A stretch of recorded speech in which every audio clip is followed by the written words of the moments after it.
Você já foi julgado por algo que nunca fez? Ela foi. E pagou um preço alto demais por simplesmente tentar crescer na carreira. Aos 22 anos, Fernanda era uma jovem cheia de sonhos, dedicada, estudiosa e com um talento que chamava a atenção. Mas, no ambiente em que trabalhava, ser mulher e competente era quase um crime. Em pouco tempo, ela passou de promessa da empresa a alvo de boatos cruéis. Diziam que só subia de cargo porque dava para o chefe. E ninguém, absolutamente ninguém, quis saber da verdade. Essa história vai te deixar sem palavras e mostrar que a força de uma mulher humilhada pode se tornar o maior ato de justiça que uma empresa já viu. Antes da história começar, inscreva-se no canal Histórias de Vida e me conta de qual cidade você está assistindo. Quem sabe a próxima história não nasce aí. Na sua cidade, Fernanda Ribeiro tinha 22 anos e trabalhava numa grande agência de marketing digital em São Paulo. Vinha de família simples, formada em comunicação. Sempre sonhou em chegar longe, mas nunca imaginou que o preço seria tão alto. Começou como assistente de criação e, em poucos meses, já liderava pequenas campanhas. Trabalhava até tarde, entregava tudo com excelência e recebia elogios de clientes importantes. Mas o sucesso de uma mulher jovem ali incomodava, principalmente homens que acreditavam que competência feminina só existia quando vinha com favor em troca. Seu chefe direto, o diretor de criação, era um homem de meia idade, carismático, querido pela diretoria e temido pelas funcionárias. Comentários atravessados, olhares invasivos, brincadeiras disfarçadas de elogio. Fernanda tentava se esquivar, ignorar, manter o profissionalismo. Mas a cada recusa, a cada silêncio, ele parecia querer testar até onde ela iria suportar. E foi assim que os boatos começaram. Um sussurro no café, uma risada no corredor, uma mensagem anônima no grupo da empresa. Em poucas semanas, a jovem mais promissora do setor virou o alvo preferido das piadas.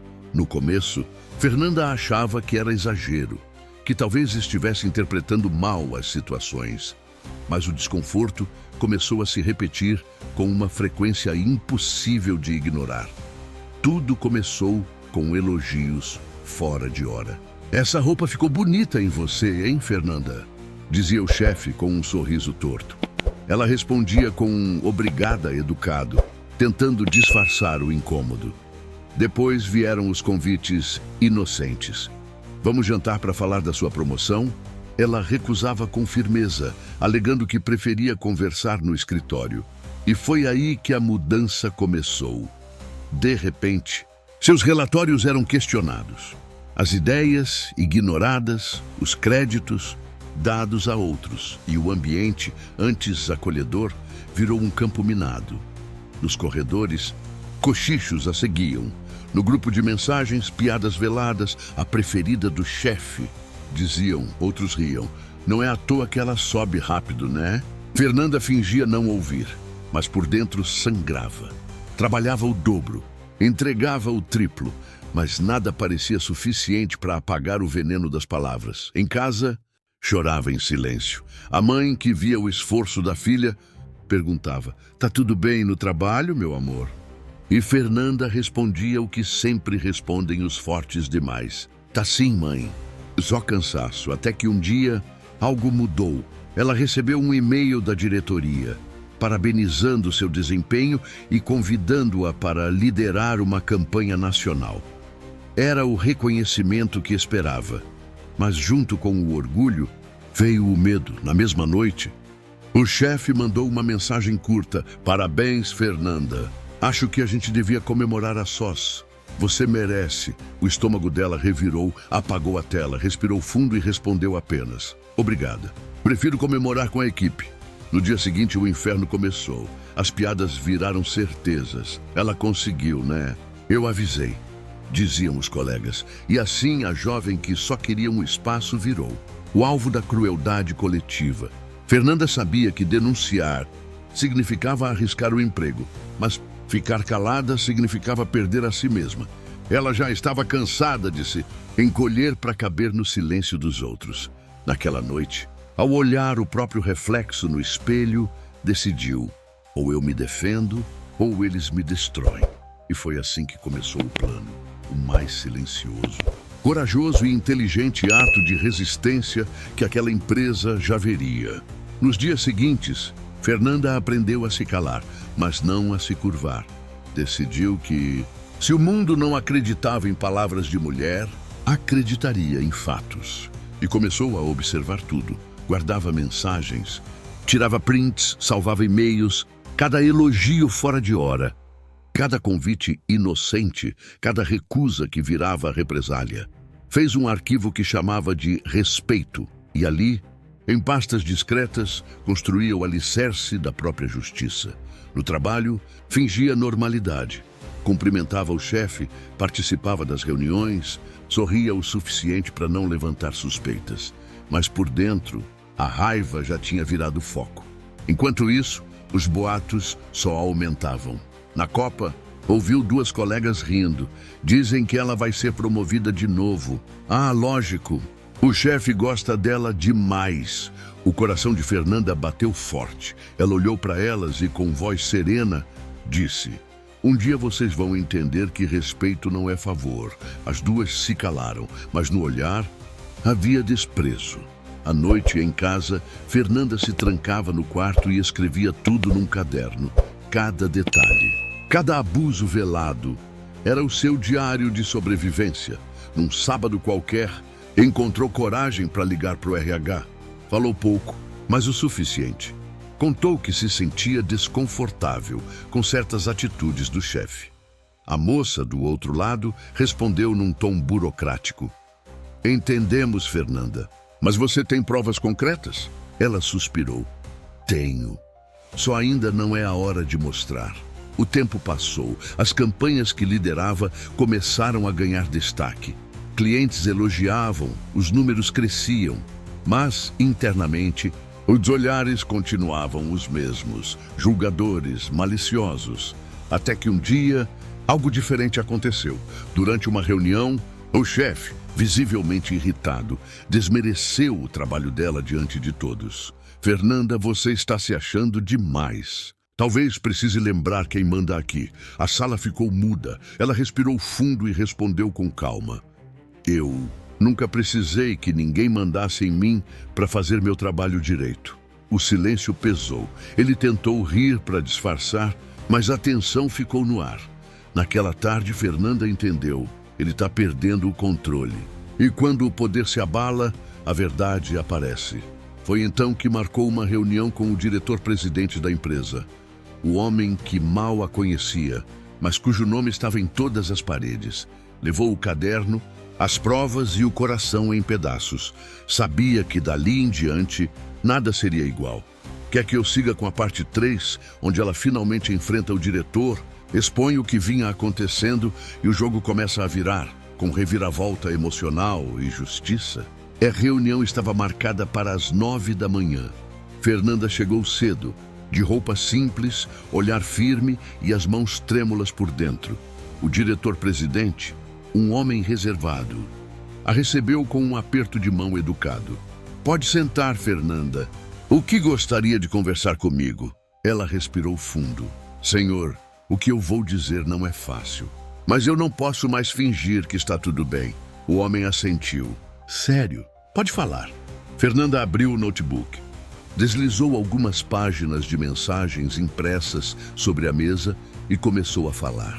Sem chorar, sem hesitar. Contou das mensagens inconvenientes, das insinuações, dos convites fora de hora, dos olhares, das risadas. Contou das humilhações públicas, dos boatos, do isolamento. Por um tempo, o diretor apenas escutou. Depois de alguns minutos, perguntou: e o senhor Carlos, o seu chefe direto, ele sabe que você está aqui? Não, respondeu ela firme. Ah, mas ele vai saber. O silêncio durou longos segundos, até que o diretor disse apenas: Fernanda, você é a terceira mulher que me procura para falar desse mesmo homem. As palavras caíram como um golpe. Ela não sabia se sentia raiva ou alívio. E o que o senhor fez nas outras vezes? Perguntou sem medo. Ele abaixou o olhar. Eu não tinha provas suficientes. Fernanda empurrou as folhas impressas na direção dele. Agora o senhor tem. O diretor passou os olhos rapidamente pelos e-mails e mensagens. A expressão foi mudando. Seriedade. Depois, espanto. Depois, indignação. Fernanda, eu prometo que isso vai ser investigado imediatamente. Ela se levantou. Eu não quero vingança. Eu quero respeito, ele assentiu. E vai ter. Naquela tarde, o departamento jurídico foi acionado. E pela primeira vez, o nome do diretor de criação apareceu em uma ata não por causa de prêmios, mas por denúncia. Nos corredores, o rumor se espalhou rápido, mas ninguém sabia ao certo o que estava acontecendo. Fernanda seguiu trabalhando em silêncio, enquanto os olhares curiosos tentavam adivinhar o motivo das portas fechadas e das reuniões inesperadas. Dias depois, o chefe dela foi afastado temporariamente para averiguação interna. E, de repente, o clima na agência mudou. O riso sarcástico virou medo. O julgamento virou dúvida. No meio de tudo isso, Fernanda manteve a postura. Trabalhava em silêncio, como sempre. Mas agora, quando cruzava o corredor, ninguém mais ria. Os olhares eram de respeito. E também de vergonha. Mas a história ainda não havia terminado, porque o maior reconhecimento não viria dos diretores, nem das planilhas. Viria de quem menos esperava. Alguns dias depois do afastamento do chefe, Fernanda foi chamada novamente à sala do diretor. Ela entrou com o coração acelerado, sem saber se seria parabenizada, demitida ou apenas ouvida. O diretor estava de pé ao lado de duas mulheres. Fernanda, quero te apresentar a Mariana e a Cláudia, disse ele. As outras pessoas que um dia tentaram denunciar o mesmo comportamento. Por um segundo, o ar pareceu sumir. As três se olharam em silêncio. Não havia raiva, havia reconhecimento. Cláudia foi a primeira a falar. Quando eu tentei contar, ninguém acreditou. Disseram que eu estava exagerando. Mariana completou.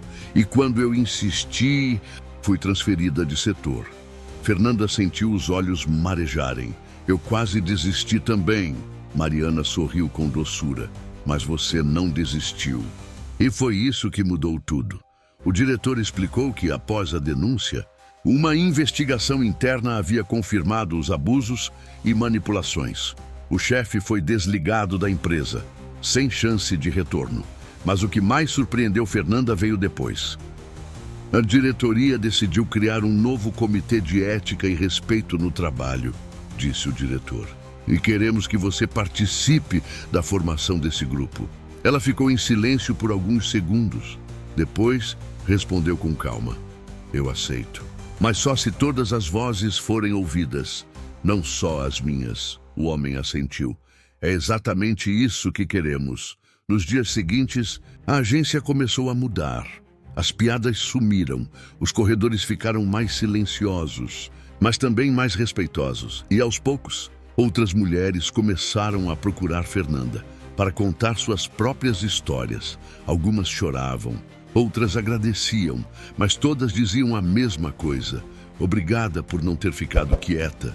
Certa tarde, sozinha na varanda do prédio, Fernanda olhou o pôr do sol refletido nos vidros da cidade e sussurrou para si mesma. Eu não venci sozinha. A gente venceu juntas.